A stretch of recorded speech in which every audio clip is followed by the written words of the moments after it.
head and the neck first, which means you cannot go to the left before the right, or the right or head, or what you call right before the head.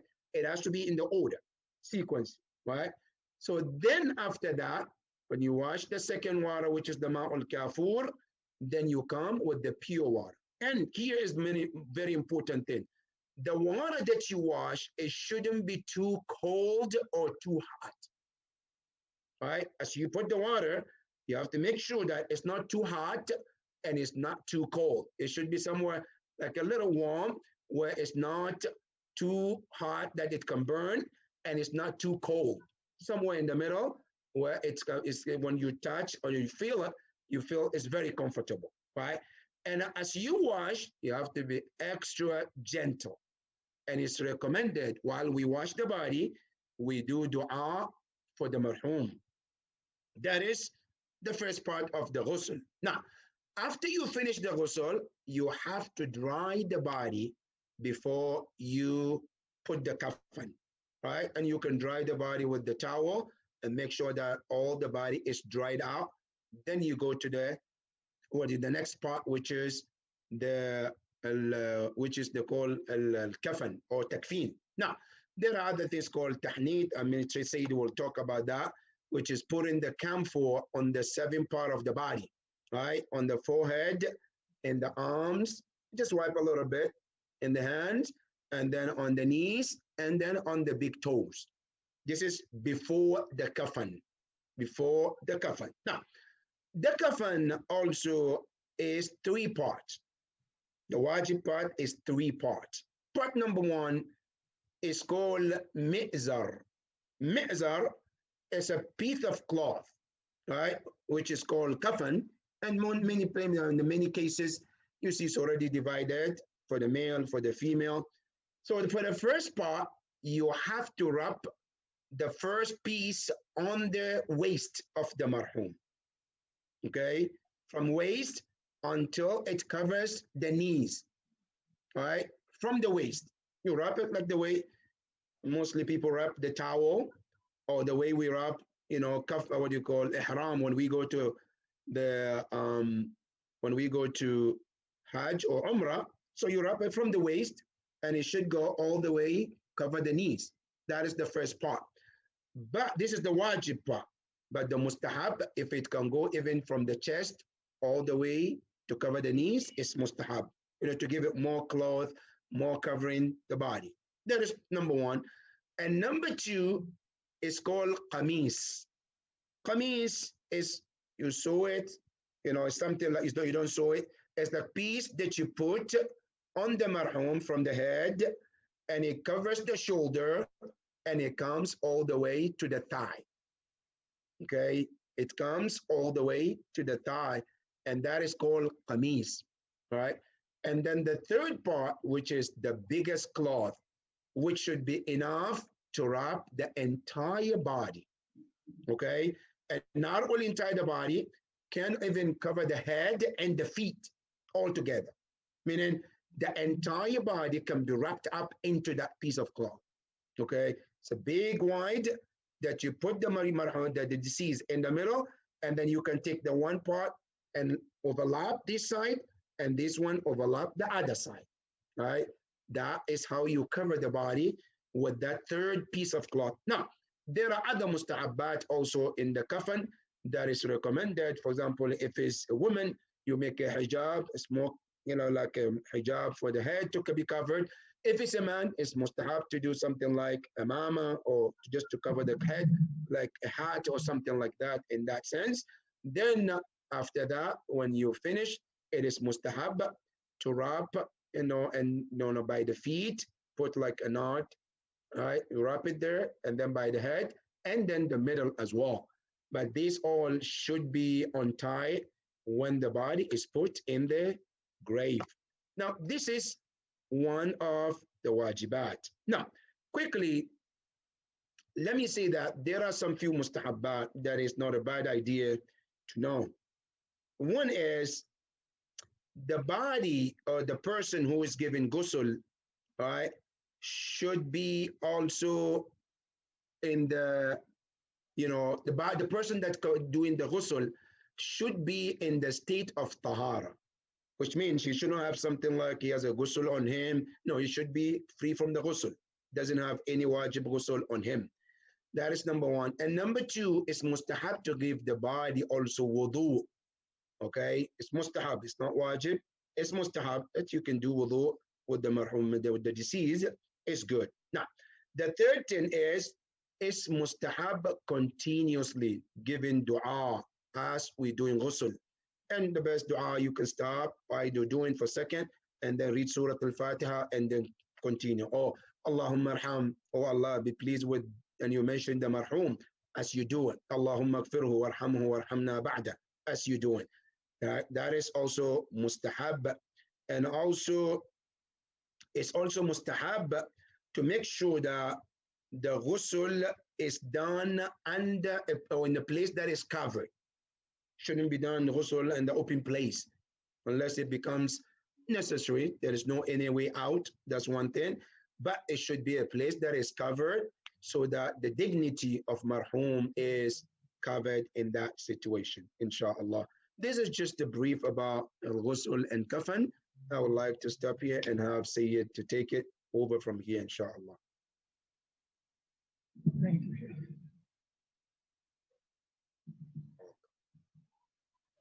Thank you very much, Sheikh. You're welcome. Thank you. Jazakumullah, Sheikh Abdul Jalil, for the brief and very precise description of the process of ghusl and the process of kafan.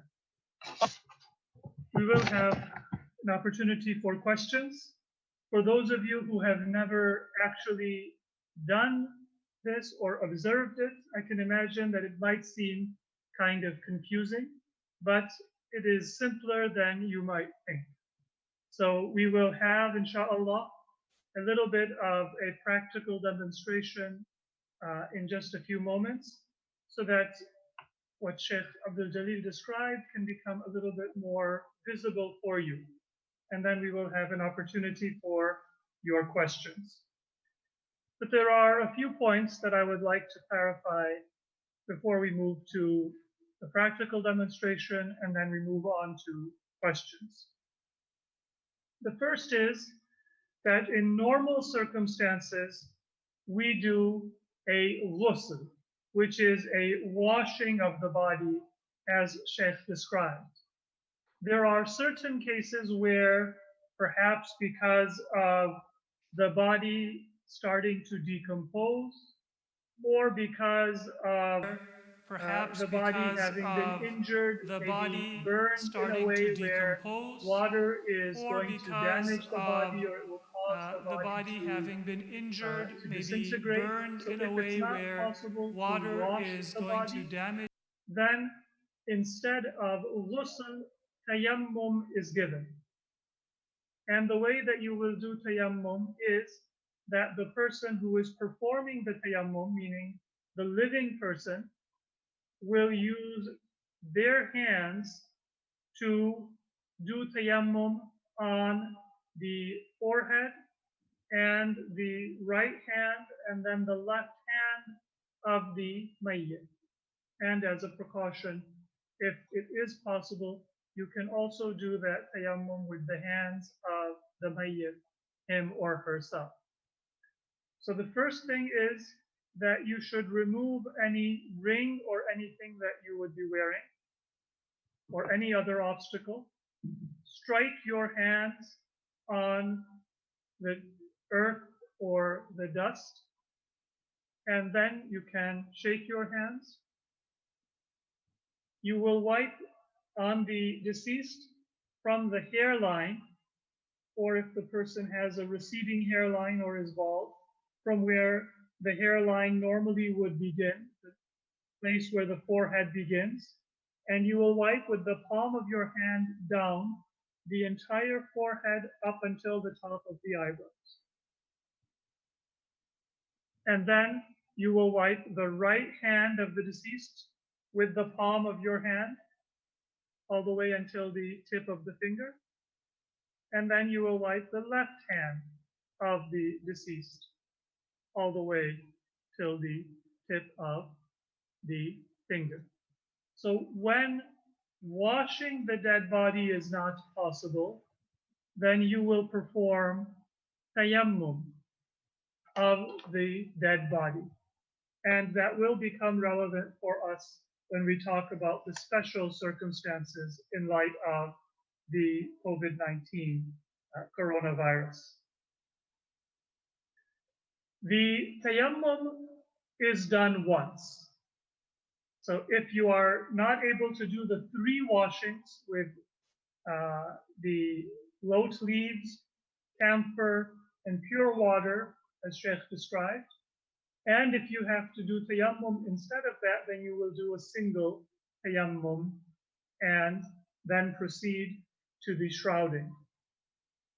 While you are shrouding the body, or before you shroud the body, you will do what is known as tahneed, which is to put hunud, or camphor powder, on 7 parts of the body of the deceased. So camphor powder is like a powder that has a very strong, pungent odor. And in times past, it was used as a perfume, but also to cover up the odor of the dead body as well. You will take some of that camphor powder, and it is obligatory to put it on the forehead of the deceased, the palm of the right hand, the palm of the left hand, the 2 knees, and the tip of the 2 big toes. So those are 7 parts of the body: the forehead, the 2 palms, 2 knees, 2 toes. And it's also recommended to place some of that camphor on the tip of the nose, just like it is recommended to put the nose on the ground in prostration of prayer. So that is the hunud. And if you have already laid out the shrouds, then you can close the shrouds. Or if you do the hunud first, then you can shroud the dead body. After that, there will be the Salatul Mayyit, which is performed. And we won't talk about the Salatul Mayyit in detail. I think most members of our community have participated, but just a few notes. Salatul Mayyit is also an obligation. According to the school of Ahlul Bayt, Salatul Mayyit must be done by those who are present.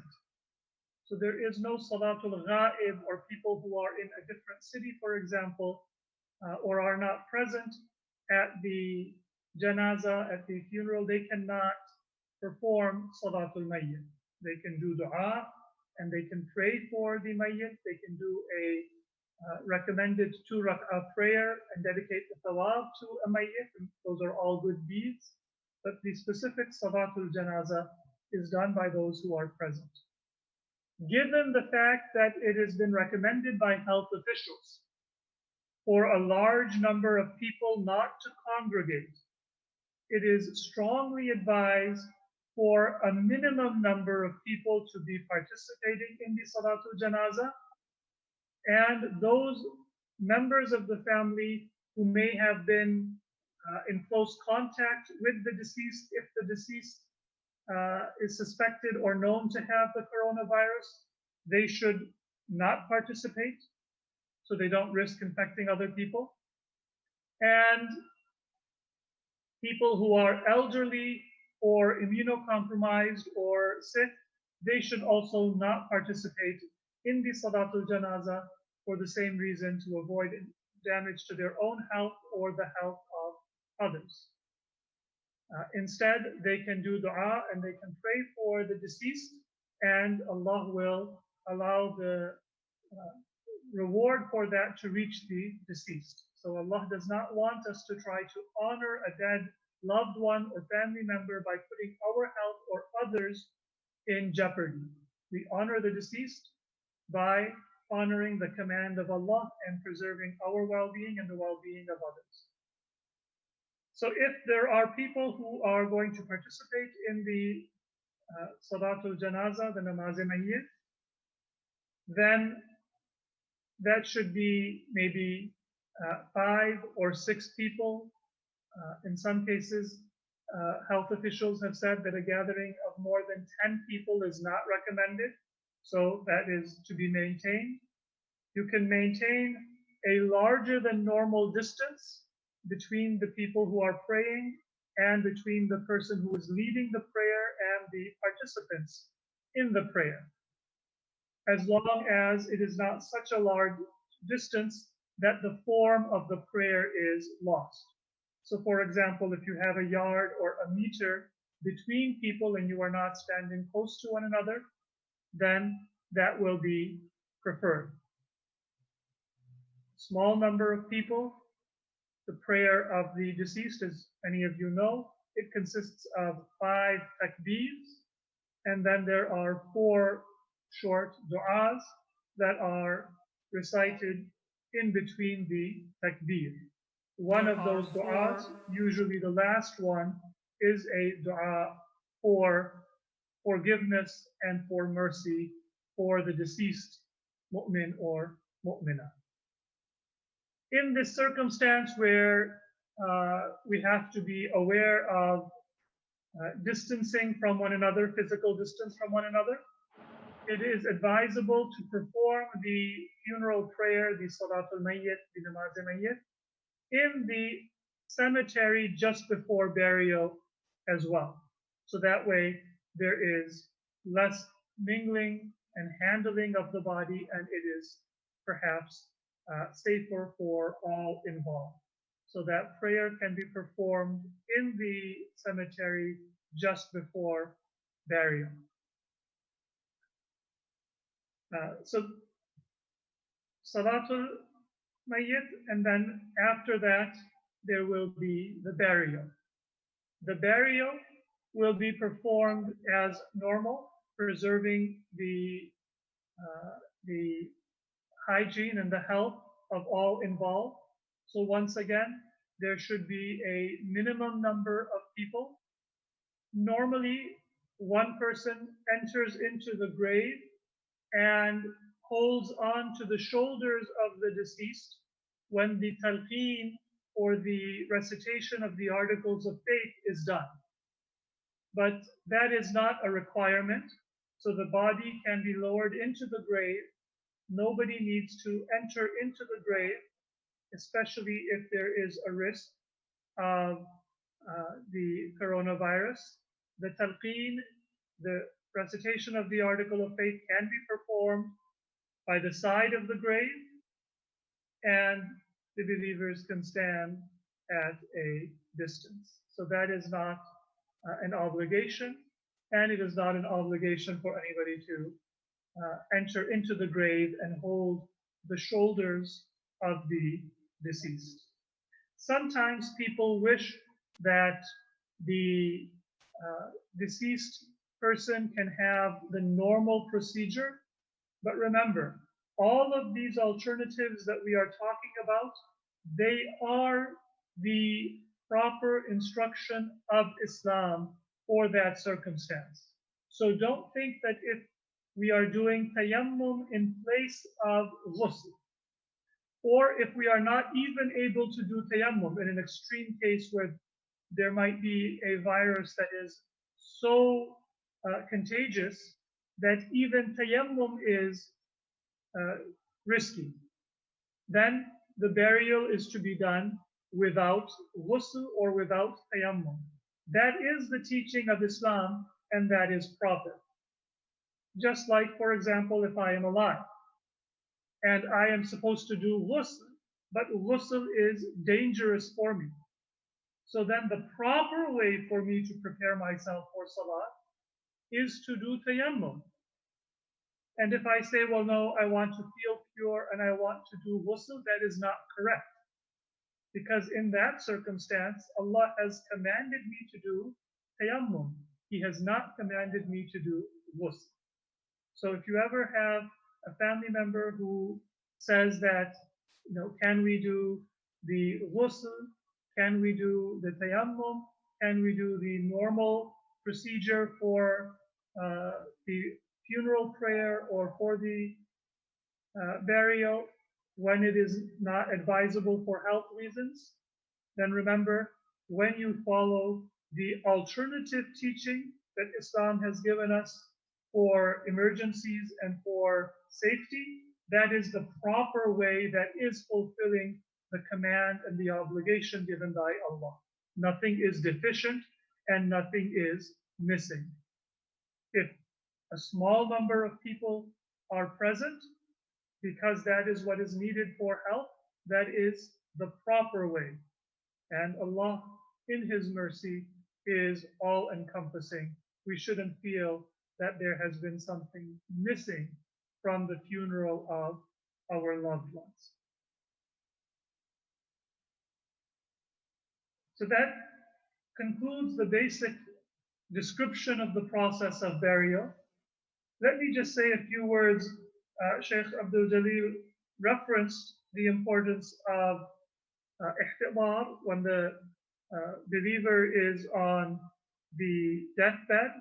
So when a person is on their deathbed, in their final moments, it is recommended for that person, if they are able, to turn their direction so that their feet are facing Qibla, and if they are lying on their back, if they were to sit up, they would face the Qibla. And generally, when somebody is in their final moments, they are not able to move themselves. They may be weak, they may be sick.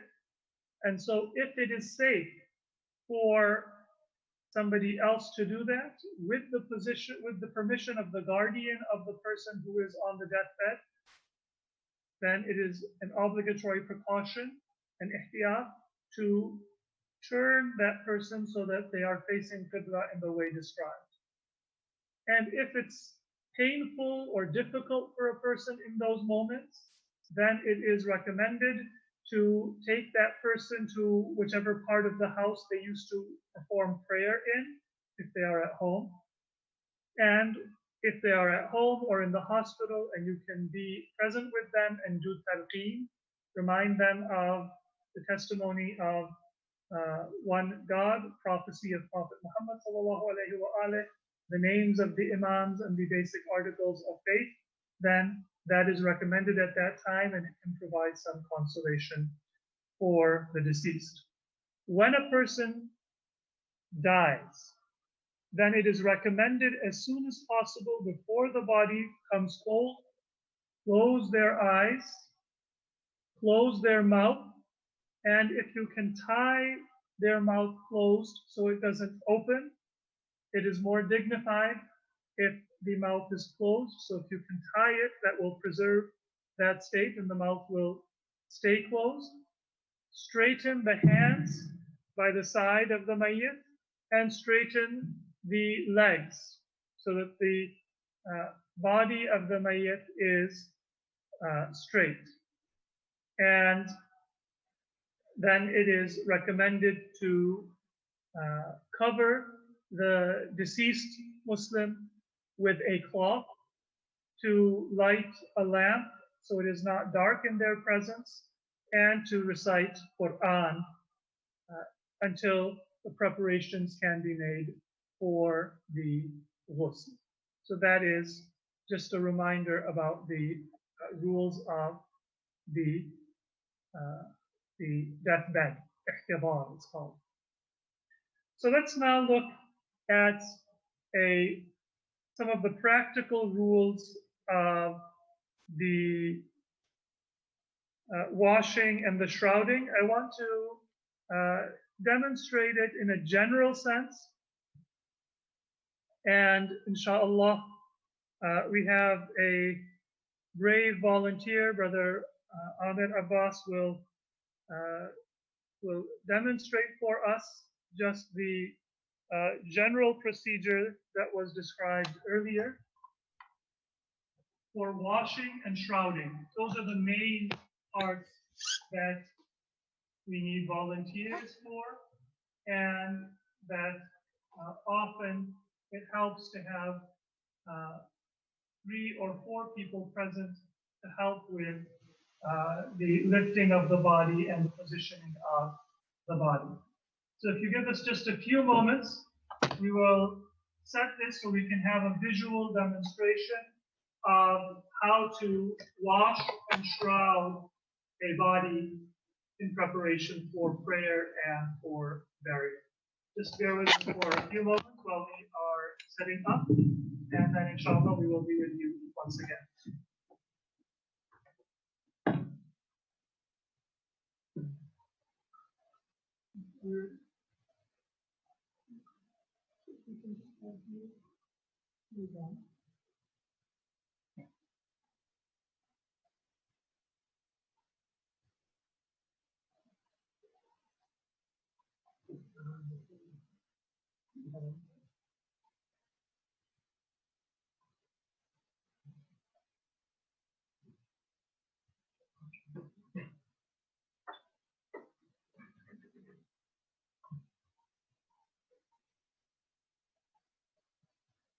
Bismillah ar-Rahman ar-Rahim.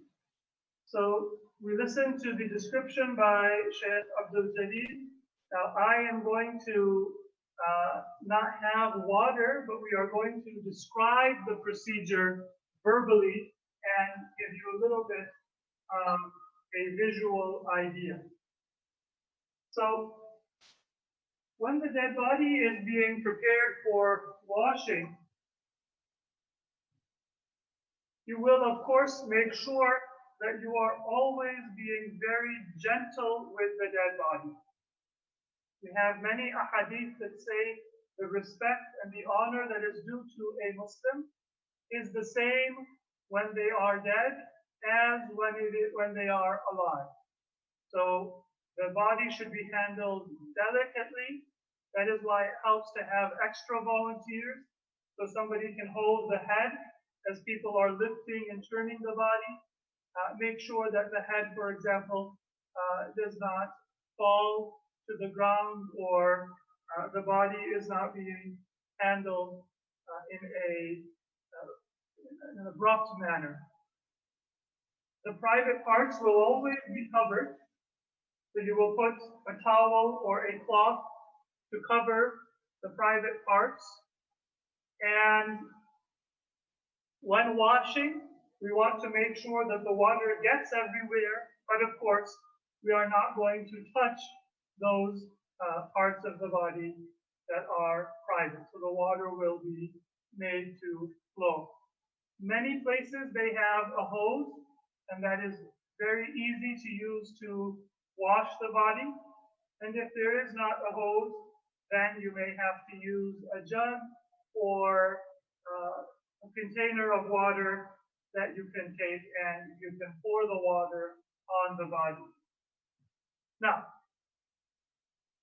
you should have gloves on your hand, and if there is a need, you may have to use other protective equipment. We will talk a little bit about the case of the coronavirus after the practical demonstration.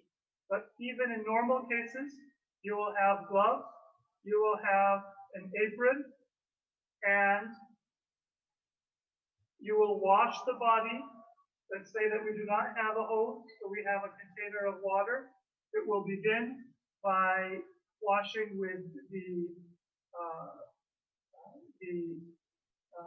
ma'usid, the lotus leaves, then the camphor, and then the pure water. That will be a container that we dip in. Yeah, so I will come on that side for it to be visible, and the recommendation is, as Sheikh said, that you can stand on the right side. Make sure that you do not straddle the deceased. At all times, handle the deceased with respect. The first part would be to pour the water on the head and the neck. So you wash the head and neck, all parts of the head, and gently you can lift the head. I'm not going to touch, but that's what you would do first. After the head and neck, you would pour the water on the right side of the body, like so. Make sure that the water gets everywhere, and you might need to use your hand or a washcloth in order to help the water get to those places where it cannot come by itself, and the water will be poured all the way to the feet. Then you will have,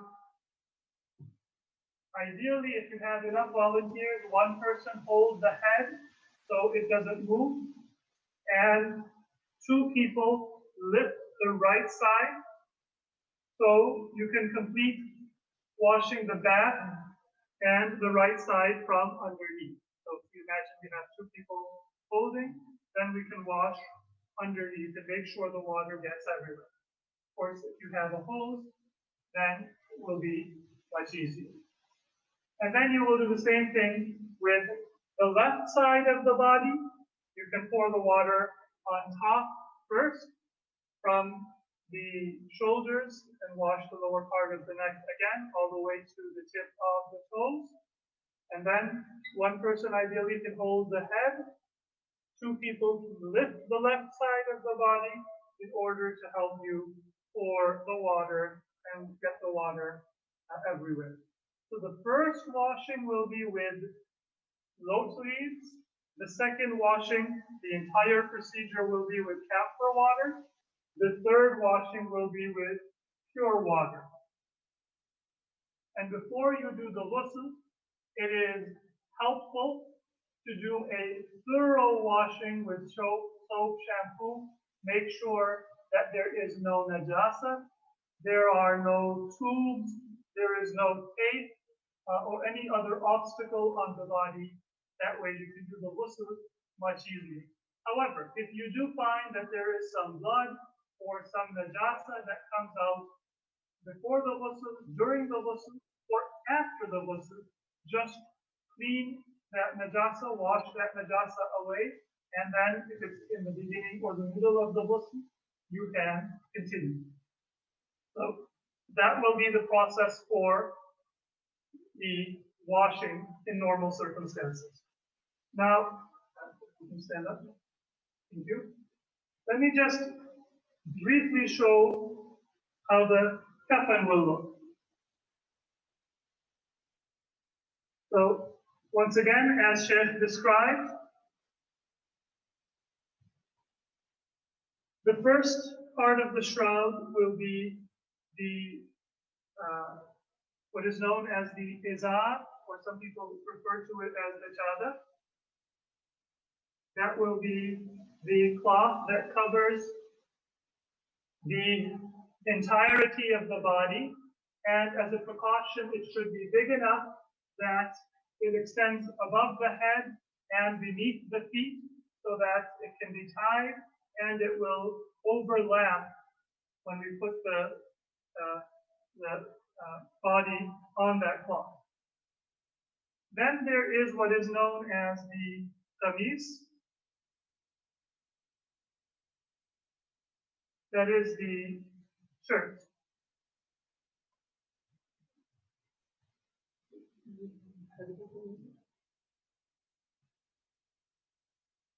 Notice that I am putting these cloths in reverse order. And finally, there will be what is known as the mizar. Some people know this as the lungi. This is the loincloth. So you can just once again lay down. Now, this would be on a separate dry table, and once the cloth has been laid out, then the body would be carefully and once again gently brought and placed for the kafan. Once we have done the kafan, or we have laid it out, this would be a good time to do the qunut. So I would take a little bit of crushed camphor, place it on the forehead, on the palms, lift the palms of your hand, on the palms of each hand. Of course, that would require one person to help lift the hands depending on the condition of the body. Gently, you can put the camphor. Then on the knees and on the tip of the two big toes. And it's recommended to put some camphor on the tip of the nose as well. So this would be the mi'zar, the loin cloth. It should be from the navel to the knee, but it's good for it to come to the feet. This one, as you can see, can come to the feet. And ideally, it should be thick enough that once you have folded it over, it covers the private parts and the body is covered. Sometimes, although it's not required, it is good to put an extra cotton piece of cloth or maybe some paper towels, or if you have like an adult diaper, you can put that also, so that in case there is any najasa that comes out, it does not make the kafan, the shroud, najis. Because if the kafan, the shroud, becomes najis at any point, even at the time of burial, then it needs to either be washed or cut. The najasa needs to be cut away, or the shroud needs to be replaced. So that will be the first. Then we have the kameez, which is the shirt. I'm just going to get that in the right place. You have to sit down a little bit.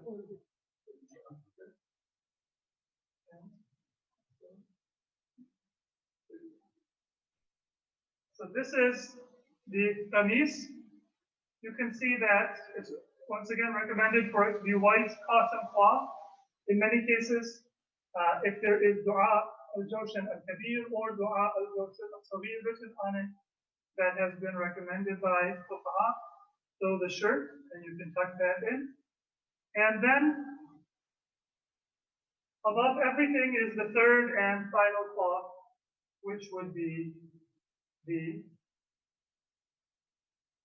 what's known as the izar. Now, this would be a little bit lower so that it covers the feet, and we would completely cover the mayyit. For a woman, it is recommended but not required to also have a makna. And for men, it is recommended but not required to have a small turban that you can tie just under the head, around the forehead, and then over the neck. Once the shroud has been completed, then you can tie gently over the middle, at the feet, and at the top of the kafan as well, and that will prevent the kafan from opening. And then those ties, aside from the bottom and the top of the kafan, they will be open at the time of burial. So this is the basic process for shrouding and preparing the body for burial.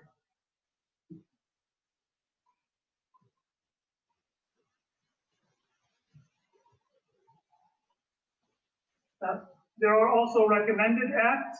When we do qunut, it is recommended to also put a little bit of the dust of Karbala. You can even mix it with the camphor, or you can put it separately with the mayyit. And it is recommended to put a fresh branch, just a small, fresh green branch,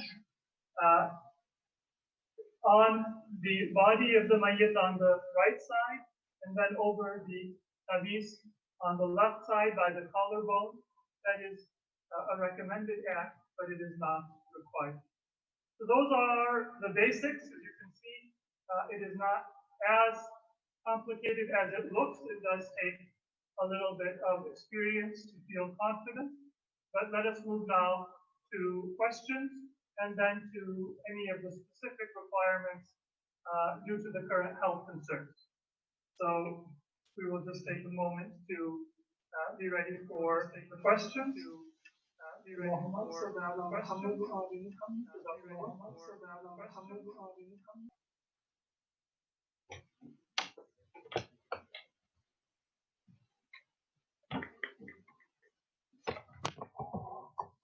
So I think, Brother Qasim, you can start asking the questions. sure, why don't you have this Assalamu alaikum. I have a few questions on the Zoom chat group and then a few on the Google Docs. I'll start with the ones on Zoom chat.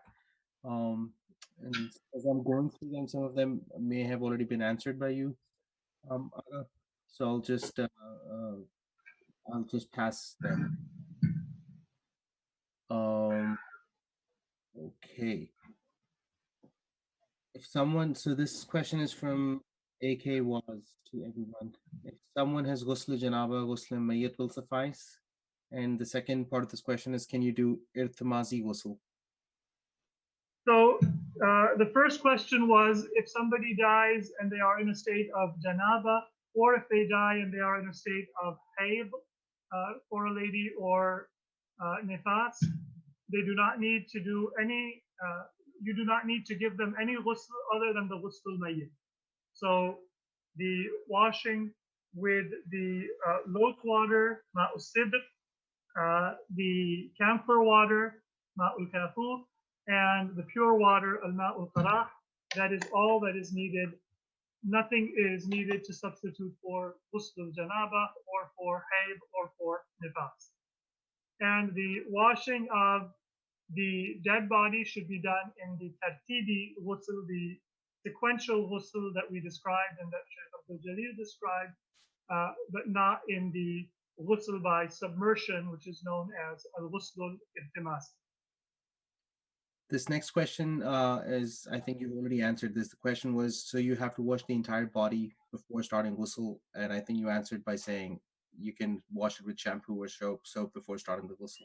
Yes, it is a good idea. It is a good practice to wash the entire body ahead of time, because maybe we can use the same mic and that might give less interference.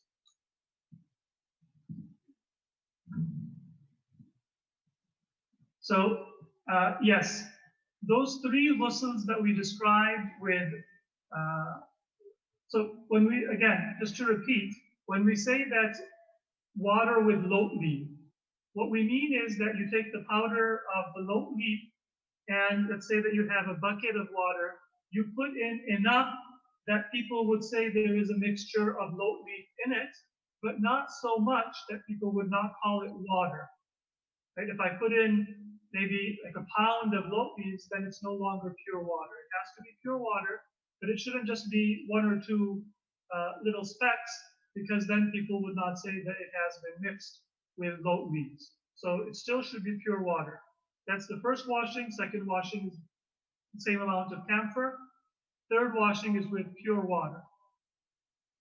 Now, as a convenience, it is a good idea to first wash the entire body, use soap, and even inspect the body, again, keeping the dignity of the private parts covered. But that way, it's easier for you when you have to do the ghusl, especially if somebody was in the hospital. There may be a tube, or there may be tape somewhere on the body, or perhaps, something that is an obstacle, something sticky. There may be stitches or an injury, and when you inspect the body, you can be aware of that. Okay, next question. Next question is from Sayyid Abedin asking, can you do more than one tayammum? So the tayammum becomes required in case you do not have, for example, let's say you don't have lote leaves, or you don't have camphor. So what do? In that case, let's say you don't have the lote leaves. You will wash it in place of the lote leaves with pure water. And the intention is this is a substitute for the first washing, which should be with the lotus leaves. Then you will wash it with camphor water. If you don't have camphor water either, then you will wash it with pure water a second time and say this is in place of the lotus leaves. Then you will wash it with pure water a third time. And there you will do tayammum once because of whatever you missed, the one or the two washings that you didn't have the proper materials. That's one case where you'll do tayammum, and you'll do one tayammum as a precaution.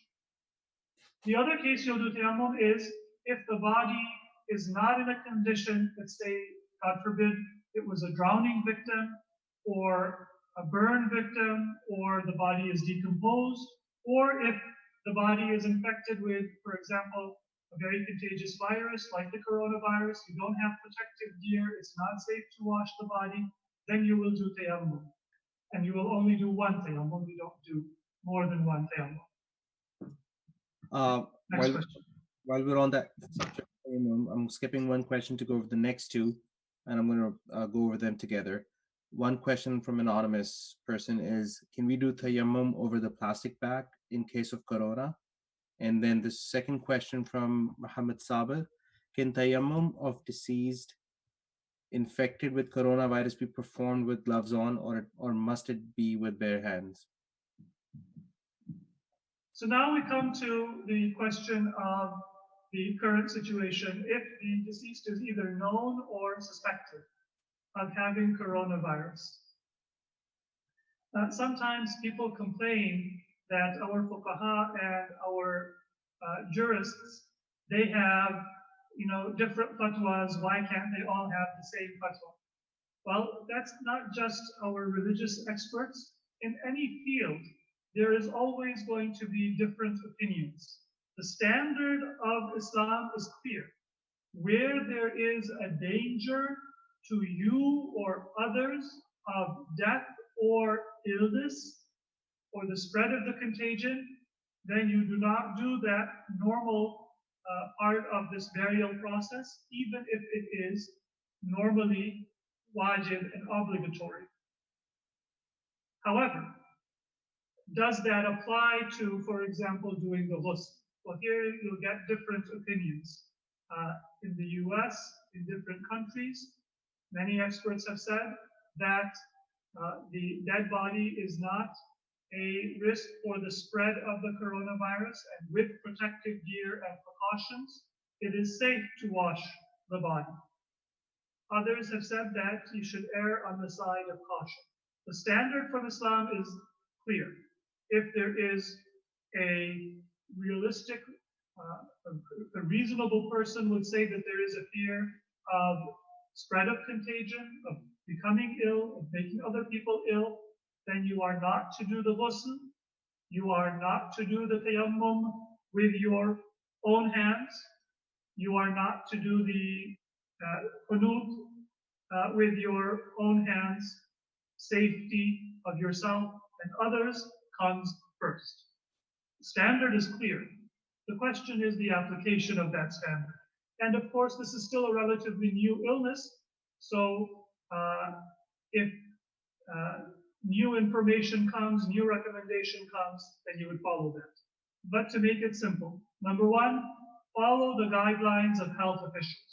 So if they give you the body in a plastic bag and they say, don't open the plastic bag, don't open the plastic bag. Keep it sealed.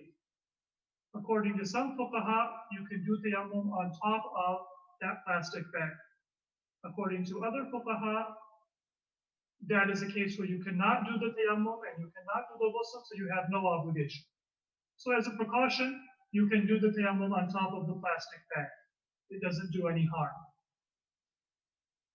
And if you can open the plastic bag, or if you are able to have the body and then you can put the kafan, then if it is needed for your safety, you can wear gloves and do tayammum with the gloves on. That is allowed in this circumstance. Normally, you would not use gloves if there were no risk. Pardon me. And you can put the shroud, the kafan, pardon me, on top of the plastic bag if the body is sealed in a plastic bag for health reasons. So next question.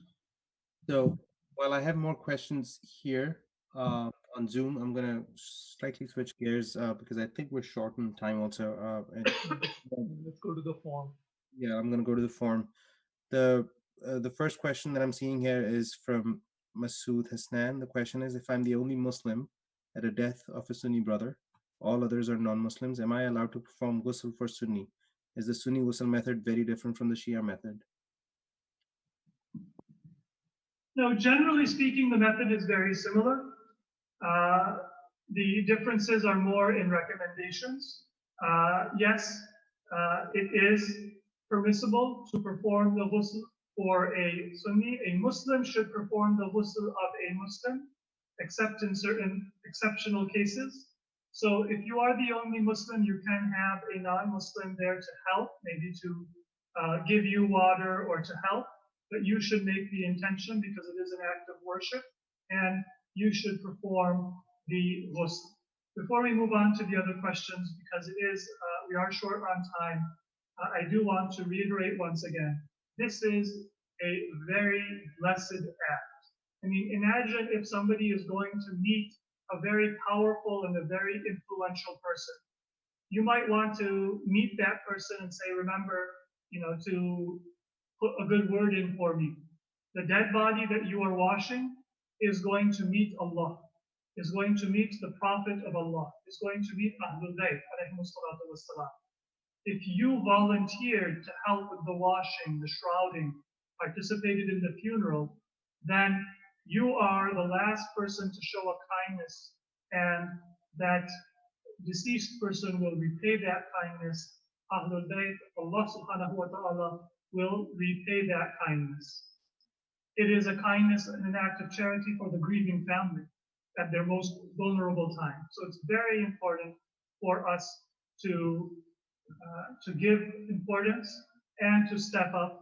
We do have a form where you can put your name if you are interested in getting more information and volunteering, and then we can put you in touch with different communities and centers in your geographical area so that if they are short of volunteers or if they could use additional volunteers, especially in the future, if the need increases, then they can benefit from your participation. So please do sign up.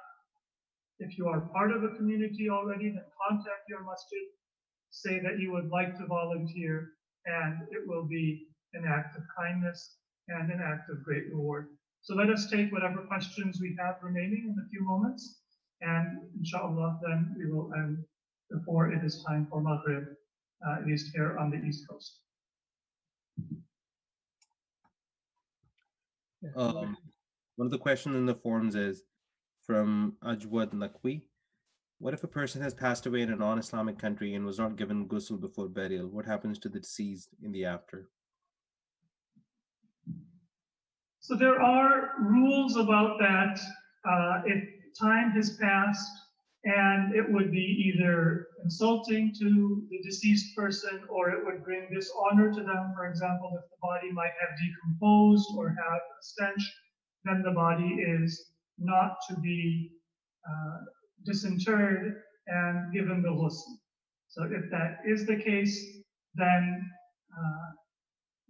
there is no obligation to disinter the body, disinter the right term, to remove the body and perform the ghusl. But it is an obligation, if it is possible, to perform the proper ghusl, the proper kafan, shrouding, and the proper salah for the funeral prayer for any Muslim who dies. That is a collective obligation, not just for family and friends, but for every Muslim.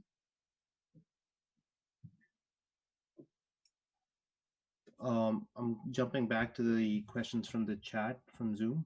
AK was is asking, when can you do ghusl jabira? And then it's basically two questions. In the second part is, can you wash the body with bleach?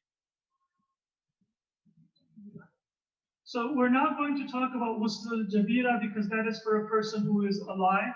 Maybe we'll have an opportunity for another session. But for the dead body, if it is not possible to do the ghusl, then you will do tayammum as I described earlier. So wudu al-jabira, ghusl al-jabira applies to a living person, and there are the rules specific for that. And the washing with bleach. So you can use shampoo, you can use soap, you can use cleansing agents to remove najasa or to remove any, say, paint or obstacle that might be on the body that would prevent water from reaching the skin or ghusl. But you have to do so in a way that's not going to damage the skin, not going to damage the body, and that preserves the dignity of the body. So beware that the cleaning agents you should use are the same cleaning agents that you would use with a living body. The body is to be treated with the respect and dignity that a living Muslim would be treated, and not to use harsh chemicals that would not be safe for a living body or that might damage the skin, for example. Again, this is a question that you probably did answer, but I'm gonna go over it just to reinforce. Question is, do you have to remove all tubes that are inserted in the hospital, feeding tube, track, breathing tube, IV lines, etc.? Do you have to remove all tubes? So one thing is that we want to make sure that the body is not going to be najis even after it's been shrouded. So it might help to stuff the nostrils, the ear, the orifices of the body with some cotton or some cloth. And then if there is a tube, ideally before you receive the body, if the medical staff can remove those tubes, that would be the best case, or cut them very close to the body so there is no obstacle. If there is a little bit of a tube or something like that, and you are able to wash the body and the water can reach all of the external parts of the skin, then there is no problem in that. So the two concerns we have are water should reach everywhere and that there should be no najasa that comes out, no impurity that comes out of the body. So if you can also let us know how many questions we have, and if anybody has submitted a question and has not received an answer, in the YouTube description there should be a form. So you can resubmit your question with your email and we will respond to your question if we don't have time to do so right now. And once again, please do give your name, contact information so that we can connect you with communities that can benefit from your volunteering for this great community service. We have time for a few more questions. How many questions do we have? We have, I was skipping a few, but if you want me to go over some, I can. Let's take this last one. If someone due to love doesn't take precaution, so I guess the gist of the question is if somebody, especially in the current scenario, if you're giving ghusl to somebody who's infectious and you don't take the right precaution because of love or whatever, and you get infected, is that haram even though you've given the ghusl right in the right manner? Yes, it is haram, and you are also liable to anybody that you may have infected out of negligence. So again, if you're dealing with a loved one and they are emotional, they may not be accepting, then this is something that you have to deal with delicately. But when there is an Islamic obligation, especially when it comes to health and life of other people, we have to take it seriously. We should not be rude. We should not be self-righteous, especially when people are emotional and are grieving, but because it is a higher concern. You know, just like if you have a friend who is going to harm themselves or harm somebody else, somebody who is driving when they are in extreme state of grief and not able to drive safely, then you will be nice, but you will prevent them from doing something that might bring harm to them or others. Same thing applies here. If the obligation is to do tayammum, then you have to do tayammum. Tayammum is what is valid, not anything else. And so. Is that all? Yeah. Well, I was thinking about whether this question should be brought up, but I'm going to leave that up to you. I'm going to go over it and you can choose to answer or not. And it's a two-pronged question. The first part is can the coffin be of plastic? I guess the question really is, can it be of any other material other than cloth? And then this question that I was really thinking whether I should present to you, Aga, is that can you burn the body under any circumstances? No, cremation is not allowed in Islam. There are some Muslims who may be ignorant of the law or for various reasons, even if they make a will to be cremated, it is not permissible to carry out that will because the honor of the body comes first. So remember, our body is not our property. Our body is the property of Allah. He has given me authority. I can make a will. I can say that, I want somebody to be taking charge of my burial. I want somebody to be taking charge of my funeral preparations. I do have authority that Allah has given me, but it's limited authority. I can't do whatever I want with my body because it's not my property, it's God's property when I'm alive and when I die. So cremation is not allowed. The body should be buried. If there is a need, again, to seal the body, to take whatever precautions to prevent the spread of contagion, then those must be taken, but the body must be buried as close to the proper normal way as possible. And the shroud should be something that is cloth, or that can be called clothing, thobe in Arabic. So the best thing is white cotton. It can be other materials like linen or a blend. So for example, a cotton or a wool silk blend, as long as it's not majority silk. And if there is no thobe, no clothing available, then other materials can be used to cover the body. There is a priority list that is mentioned. So for example, halal leather can be used, or silk can be used if nothing else is available. But when cloth is available, then cloth should be used. It doesn't have to be white. And if you have a plastic covering, then you can put the pieces of the shroud, as I described, on top of that plastic. I believe we are out of time. Thank you all for attending. Remember that this is something that we all need. Our families will be in need. So we should know these laws. And if we are able, we should volunteer, each and every one of us, not just because it is a need, not just because there is a potential emergency in the coming weeks or months, but because this is an act of service, an act of worship, and a reminder for ourselves that we are going to die.